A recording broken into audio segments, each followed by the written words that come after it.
Hi, good day, my wonderful listeners. It's your favorite artist, Dara Swaz. Yes, my name is Chidera Confidence Wankwere. I am an artist, a writer, and a poet. In this podcast, I'll be bringing to us insights about life, about culture, and about experiences, and about challenges and how to come out of them. In my YouTube channel, Art Speaks by Dara Swaz, I'll be bringing to us the video podcast of this Eagle's Guide. So stay tuned. Don't forget to like and subscribe to my channel. I love you all. See you every Friday. Thank you. Okay, that's for our trail, the Eagle's Guide podcast every Friday. So today we are looking into a video podcast. If you've not listened to the audio podcast on Spotify, please go to the Spotify, click on the Eagle's Guide podcast. We have a whole lot of package for today's podcast. So right now we are moving straight into the video, and I'll be playing shortly a wonderful folktale story. A wonderful story about INENE. Listen to the stories with your children, with your family, loved ones. I want you to spend time and listen to something cultural. And I believe so much in what you will benefit in this video podcast. So stay tuned as I bring to us the video shortly.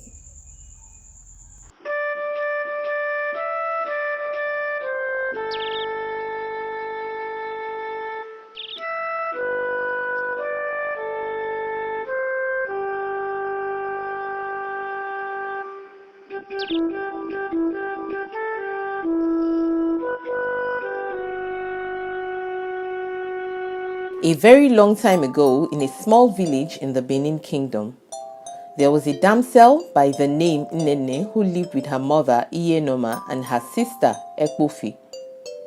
One day, the Enogie from a neighboring village sent a marriage proposal for INENE, which was accepted by her family.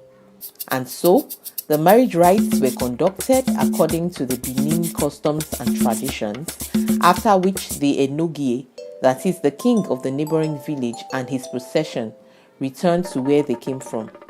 After some days, it was now time for INENE, the new bride, to go to her husband's village.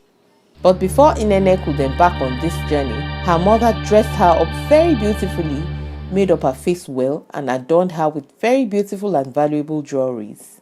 INENE also gave INENE some instructions and a strict warning never to go anywhere else on the way, and that she was not to have any contact with the water from a particular river on the path through which they would journey. And so she embarked on this journey, escorted by her sister Ekpofi and her friend Igbo. On their way to INENE's husband's village, Igbo called INENE aside and told her that she didn't look beautiful enough as a bride. Is this how you are going to look to your husband's house? You are looking really ugly with this makeup of yours. See your face, Igbo told her.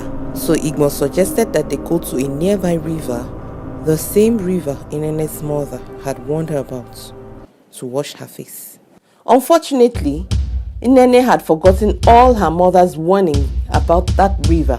So she thought about what her friend said and agreed to go and wash her face in hope that she would look beautiful after doing so. While Ekpofi waited for them, they went to the river.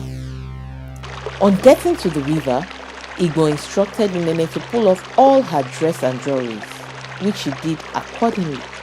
But just as INENE was about bending low to scoop some water to wash her face, Igbo pushed her into the river, then wore all her dress and jewelry and returned to the roadside where INENE's sister awaited their return.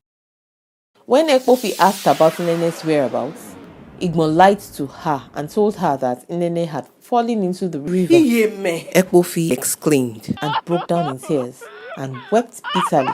But Igbo silenced her and sternly warned her to stop crying, as they must continue on their journey. More so, she was not to tell anyone about what had happened, and from that moment onward, she was to be considered the bride instead of INENE. At the palace, just as Igbo was entering, the king saw her and wondered that she was not in any way looking like the damsel he had married. But he couldn't reject her because a king must not reject a bride so presented to him according to the laws of the land. Now the queen in the palace, Igbo turned INENE's sister Ekpofi to her slave, who was to run all her errands. So Ekpofi would go and fetch water from the river every day. And anytime she went, she would sing this sad song.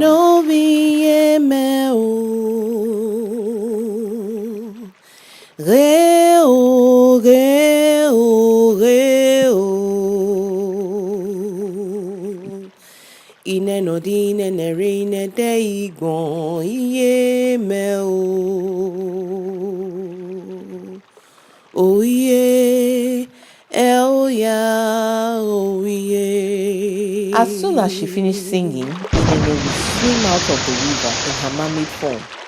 She would play with her and console her because she knew the hardship she was going through. But then Inene told her sister not to come and see her again because in a few days' time she would be fully transformed into a fish and the river would finally become her kingdom.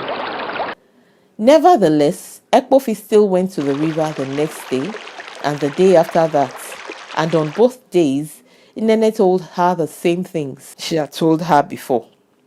And so it was that the following day, Ekpofi could no longer bear the burden of keeping the secret of what had happened to her sister anymore.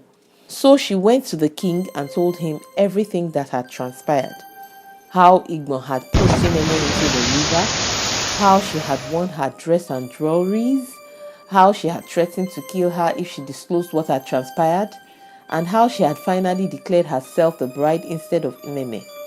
After the king had heard all that was told, he was greatly surprised and angry at the same time. But then he proceeded on a plan to rescue his real bride. The following day, the king, the priests, and the villagers all followed Ekpofi to the river. There, the king ordered her to sing again. And so she sang.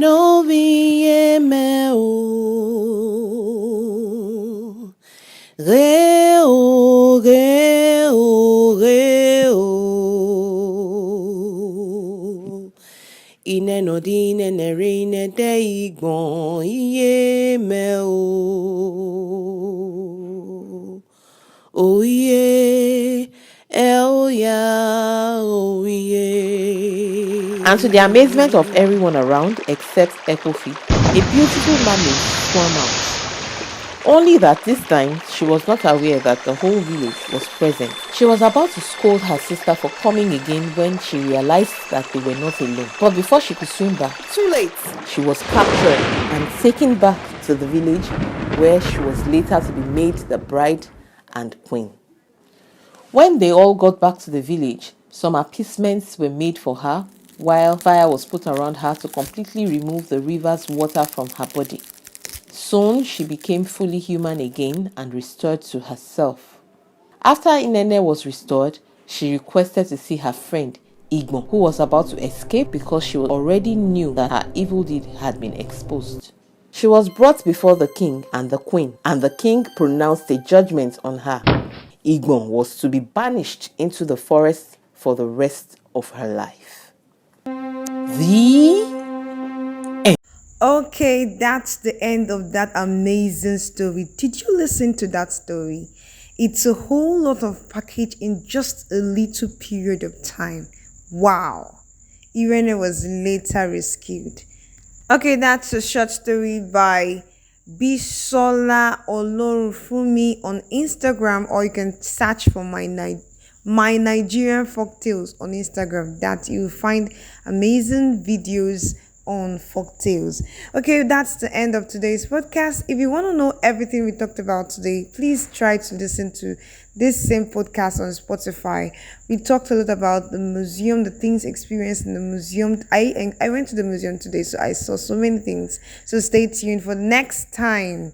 Same podcast by the Eagles Guide every Friday. Have a wonderful night. Bye.